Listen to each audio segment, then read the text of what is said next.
بسم اللہ الرحمن الرحیم. السلام علیکم. بابا رحمان. خواتین و حضرات، کہا یہ جاتا ہے کہ مردوں کی سوسائٹی ہے اور ہیومن رائٹس پہ جب بھی بات ہوتی ہے تو وہ خواتین کے حوالے سے ہوتی ہے کہ خواتین مظلوم ہیں. بلا شبہ اس میں کوئی شک نہیں ہے کہ خواتین مظلوم ہوتی ہیں اور بلا شبہ خواتین کے ساتھ زیادتی ہوتی ہے اور اس کی بہت سی مثالیں موجود ہیں. لیکن کیا یہ بھی درست نہیں کہ گئے وقتوں میں بھی مردوں کے ساتھ بھی ظلم ہوتے رہے اور آج کے اس جدید دور میں جب میں یہ سمجھتا ہوں کہ خواتین کا راج ہے، خواتین کی حکمرانی ہے، تو خواتین اپنے اس حق کو ہیومن رائٹس کے حوالے سے، خواتین کے تحفظ کے حوالے سے اپنے رائٹس کا غلط استعمال بھی کر رہی ہیں. آج ایک تحریر میری نظر سے گزری، میں نے وہ تحریر پڑھنے کے بعد مجھے یاد آ گیا کہ میری پوسٹنگ تھی ماڈل ٹاؤن ڈویژن میں. ماڈل ٹاؤن ڈویژن کا میں انسپیکٹر ہیڈ کوارٹر تھا. تو ایک کیس آیا. کیس کیا تھا کہ ایک صاحب ہیں جو پراپرٹی کا بزنس کرتے ہیں اور پراپرٹی کے اس بزنس میں انہوں نے رائیونڈ کے علاقہ میں، یہ رائیونڈ روڈ پہ ایک باقاعدہ بڑا بہترین دفتر بنایا ہوا تھا اور ان صاحب کو ایک میاں بیوی آ کے ملتے ہیں کہ ہم لاہور میں پراپرٹی پرچیز کرنا چاہتے ہیں. اور انہوں نے یہ بھی بتایا کہ جی ہم یہ جو پراپرٹی پرچیز کرنا چاہتے ہیں اس میں ہمیں آپ نے گائیڈ بھی کرنا ہے. اس کے ساتھ ساتھ انہوں نے یہ بھی بتایا کہ ہم چونکہ یو اے ای سے آئے ہیں، دبئی سے آئے ہیں دونوں میاں بیوی نے، اور ہمارے پاس یہاں پہ رہائش کا بھی مناسب انتظام نہیں ہے، ہم بہترین رہائش بھی چاہتے ہیں اور آپ ہمیں گائیڈ بھی کیجئے، ہماری مدد بھی کیجئے اور اس کے ساتھ ساتھ آپ ہمیں فیسیلیٹیٹ بھی کیجئے. بلا شبہ وہ خاتون جو تھی وہ خوش شکل تھی. تو اس خاتون نے پھر کیا جال بچھایا، آج ہم وہ ڈسکس کریں گے اور پھر وہ جو تحریر میرے سامنے آئی اس کے بارے میں بھی ہم ڈسکس کریں گے. وہ صاحب جو ہیں وہ تشریف لاتے ہیں کہ جی میرے اگینسٹ لاہور کے ایک تھانہ فیکٹری ایریا میں، یا نہیں سوری کوٹ لکھپت میں ایک مقدمہ درج ہو گیا ہے جس میں الزام عائد کیا گیا ہے کہ میں نے خاتون کے ساتھ زیادتی کی ہے. جو واقعہ میں نے آپ کو پہلے عرض کیا، انہوں نے وہ واقعہ بتایا اور اس کی تفصیلات کچھ یوں بتائیں کہ انہوں نے اولین سطح پہ ایک بہترین جو کہ یو اے ای سے گاہک آیا تھا، اسے انہوں نے سوشل کانٹیکٹ ڈیولپ کرنے کے لیے لاہور کے ایک بہترین کلب میں کھانا کھلایا دونوں میاں بیوی کو. اس کے بعد انہوں نے اسی کلب میں ان کو روم بھی لے کے دیا اور بڑے مناسب داموں پہ وہ روم لے کے دیا. پھر مسلسل 3 روز تک وہ کبھی لنچ پہ ان کے ساتھ آفس میں اور کبھی شام کے ڈنر پہ ان کے ساتھ وہ دونوں میاں بیوی ملتے رہے. اور بالآخر 3 دن کے بعد وہ میاں بیوی چلے گئے بغیر کوئی چیز پرچیز کیے ہوئے اور کسی خریداری کے بغیر وہ تشریف لے گئے. اس بیچ میں ان کے ساتھ ان کے ٹیلی فونک رابطے بھی رہے اور ان کا آنا جانا بھی رہا. تو وہ جو خاتون ہے، اب جو صاحب اس خاتون کے ساتھ آئے تھے، یہ تو ثابت ہو گیا کہ وہ اس کے ہسبینڈ نہیں تھے، کیونکہ پھر اس سارے معاملے کی پیروی ایک اور تھرڈ پرسن کرنے لگا. اب ہوتا کیا ہے جی کہ وہ خاتون جو ہے وہ اپنے ساتھ زور زبردستی کا ایک مقدمہ درج کرواتی ہے تھانہ کوٹ لکھپت میں، اور جس کا وہ جو صاحب ہے وہ ایک انتہائی معزز چیمبر آف کامرس کے ممبر، وہ یہ تصور بھی نہیں کر سکتے تھے کہ ان کے ساتھ ایسا واقعہ پیش آئے گا. اور پھر اس مقدمہ سے پہلے کوئی ایک صاحب جو کہ انتہائی اجڑ اور گوار تھے، جن کی آواز سے یہ پتہ چلتا تھا کہ یہ کوئی جاہل آدمی ہے، وہ ان کے ساتھ بارگیننگ بھی کرتے رہے. بارگیننگ کا سٹارٹ ہوتا ہے جی تقریباً کوئی 2 کروڑ روپے سے، کہ اگر آپ 2 کروڑ روپیہ ادا نہیں کریں گے تو آپ کے خلاف یہ مقدمہ بھی دائر کر دیا جائے گا اور آپ کو بدنام بھی کیا جائے گا. Very good. انہوں نے اس مقدمہ کی نسبت رابطہ قائم کیا. تو being inspector headquarter investigation Model Town division, میں نے یہ سارا معاملہ، یہ سارا ماجرا جو ہے یہ اپنے ایس پی صاحب کو بتایا کہ حضور والا یہ معاملہ ہے، یہ صاحب تشریف لائے ہیں، ان کے اگینسٹ ایک مقدمہ تھانہ کوٹ لکھپت میں درج ہو گیا اور اس کی اصل حقیقت یہ ہے جو میں آپ کو عرض کر چکا ہوں.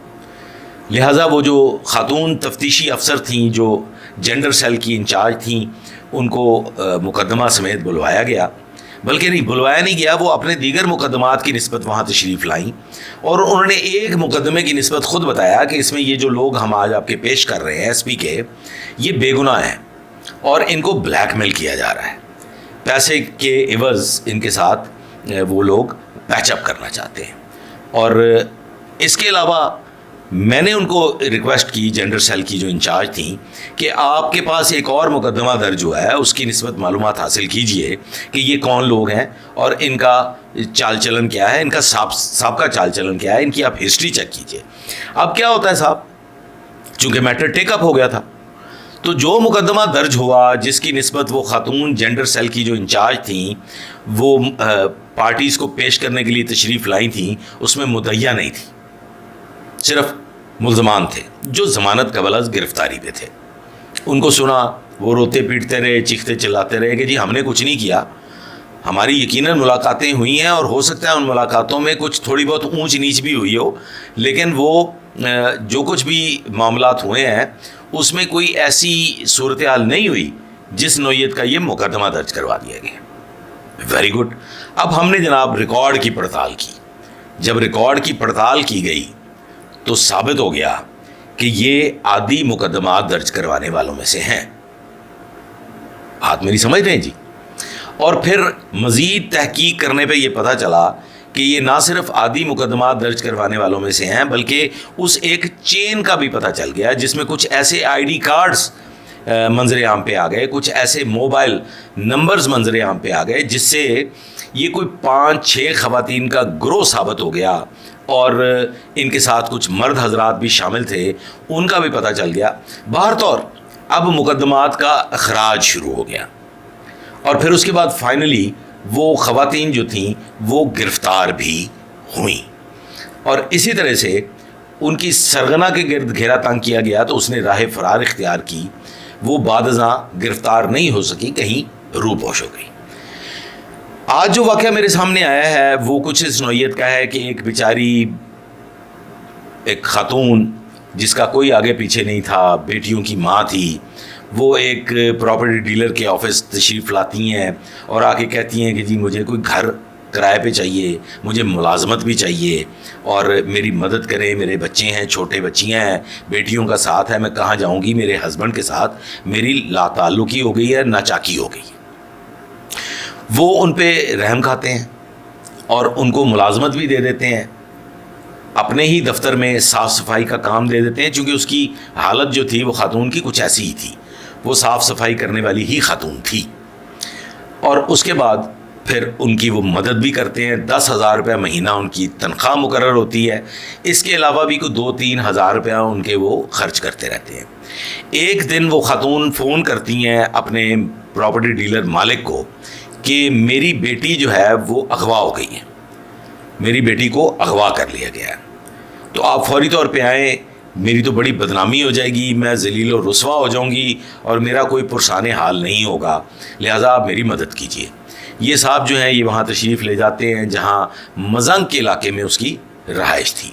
اب وہاں پہ وہ لڑکی کو تلاش کرتے ہیں، کوئی 10 سے 15 منٹ میں وہ بیٹی خود ہی آ جاتی ہے وہاں ان کی موجودگی میں ہی، اور وہاں پہ اس سے پوچھا جاتا ہے تو وہ ماں اور بیٹی کی آپس میں تلخ کلامی ہوتی ہے کہ اگر میں تھوڑا دیر لیٹ ہو گئی ہوں تو تم نے یہ تماشا کھڑا کر دیا کہ آپ نے اس بندے کو بلا لیا ہے اور سارا تماشا آپ کو نہیں پتا کہ میں تو باقاعدہ بکنگ پہ گئی تھی. اور خواتین و حضرات، اصل صورتحال یہ کہ وہ جو خاتون ہے وہ باقاعدہ اپنی بیٹی کے لیے گاہک گھیرتی تھی، اس کو باقاعدہ وہ دھندے پہ بھجواتی تھی، اور یہ جب تلخی بڑھتی ہے، یہ گفتگو میں سختی اور تند اور تلخ الفاظ کا تبادلہ ہوتا ہے، تو یک لخت وہ جو بیٹی لیٹ آئی تھی اور ماں نے تماشا کیا کہ جی وہ کہیں کوئی کسی نے اس کو اغوا کر لیا ہے، جبکہ اغوا نہیں ہوئی تھی، اس کو اپنی رضامندی سے بھجوایا گیا تھا کسی دھندے پہ۔ وہ لڑکی کہتی ہے کہ جی میرے ساتھ تو آپ نے، یہ جو پراپرٹی ڈیلر وہاں بیٹھا ہوا ہے تو وہ کہتا ہے کہ جی میرے ساتھ، وہ لڑکی کہتی ہے میرے ساتھ تو آپ بھی زیادتی کرتے رہے، میرے ساتھ تو آپ بھی جو ہے وہ مطلب غلط حرکات کرتے رہے۔ اور عین اسی وقت وہ جو ماں ہے جو ان کے وہاں پہ صفائی کا کام کرتی تھی، وہ بھی کہہ دیتی ہے کہ جی میرے ساتھ بھی آپ نے زیادتی کی تھی۔ اب یہ دونوں جو ماں بیٹی ہیں یہ اس پہ الزام عائد کر دیتی ہیں کہ آپ نے ہمارے ساتھ زیادتی کی ہوئی ہے۔ خیر یہ شخص جو ہے یہ وہاں سے اٹھتا ہے اسی تلخی میں، اسی تندی میں، اور یہ